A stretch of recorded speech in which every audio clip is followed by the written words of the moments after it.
ఓం సాయిరామ్. మీకు స్పైనల్ కార్డ్లో చాలా వీక్నెస్ ఉంటుందా? నరాలు పెయిన్ అవుతుంది, జాయింట్స్లో కూడా పెయిన్ అవుతుంది, మస్కులర్ పెయిన్ ఉంటుంది, సైటికా పెయిన్ ఉంటుంది, వెరికోస్ వెయిన్లో కూడా పెయిన్ ఉంటుంది, పాదాల నొప్పి కూడా ఉంటుంది, జుట్టు కూడా పడుతుంది, కన్నులో ఈఎన్టీలో కూడా నొప్పి ఉంటుంది, చాలా వీక్నెస్ ఫీల్ అవుతుంది. ఒక సింగిల్ ఎక్సర్సైజ్ చూపెడతాను, కానీ బ్రీతింగ్ టెక్నిక్తో చేస్తే మీకు మంచి మీ స్పైనల్ కార్డ్ కూడా స్ట్రాంగ్ అవుతుంది. ఎందుకంటే మీ స్పైనల్ కార్డ్తోనే కనెక్షన్ ఉంది మీ నరాలకి, మీ స్పైన్తోనే కనెక్షన్ ఉంది మీ అన్ని ఆర్గన్స్కి, liver, heart, kidney, small intestine, large intestine, మీ స్టమక్, మీ ప్యాంక్రియాస్, ఈ అన్ని దాంతోనే కనెక్టెడ్ ఉంది. సో ఈ అన్నికి ఒక మెరుదండ ముద్ర మీరు చేస్తే, శ్వాసనం తీసుకొని చేస్తే 15 మినిట్స్ ఇలా చేయండమ్మా.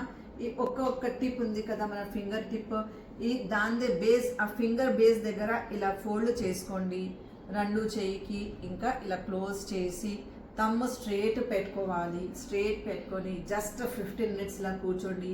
మీకు పాల్పిటేషన్స్ ఇక్కడ ఫీల్ అవుతుంది. ఇది స్ట్రాంగ్ ఉంటే, మన స్పైనల్ కార్డ్ స్ట్రాంగ్ ఉంటే మన అన్ని డిజీజెస్ క్యూర్ అయిపోతుంది. మీ గోర్లతో జుట్టు వరకు అన్ని ప్రాబ్లమ్స్ క్యూర్ అయిపోతుంది. అల్జైమర్, డిప్రెషన్, యాంగ్జైటీ, టెన్షన్, ఏమైనా వరీస్ ఉంది, ఎమోషనల్ ప్రాబ్లమ్స్ కూడా పోతుంది, ఫిజికల్ పెయిన్స్ కూడా పోతుంది. ఓం సాయి.